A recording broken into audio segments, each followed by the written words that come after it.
দেখতে দেখতে 1 বছর 3 মাস বাপের বাড়ি কিন্তু কাটিয়ে ফেললাম। 3 মাস হবে না, 4 মাসের মতন হবে। তো এখন কিন্তু ফাইনালি আমার যাওয়ার পালা।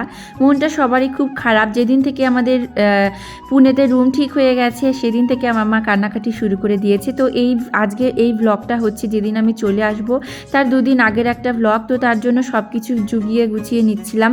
দেখতে পাচ্ছ এমনিতেও কিন্তু আমি কোনো কিছু করি না বাপের বাড়িতে, এখনও অবধি আমার মা আমার সব জামাকাপড় ধুয়ে দেয়।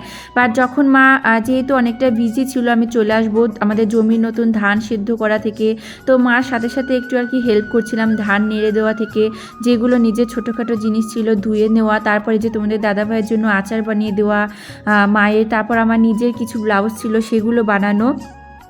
সব কিছু করতে করতে খুব তাড়াহুড়ার মধ্যে দিন যেন কেমন করে কেটে গেছে। তো মা তো শুধু কান্নাই করছিল, কান্না করতে করতে ওই কয়েকটা দিন মা কাটিয়ে দিয়েছে। তো চলো নতুন ব্লাউজ পরে আবার একটা অকেশনে যাওয়া সবটাই শেয়ার করবো এই ভিডিওতে, দেখতে থাকো ভিডিও।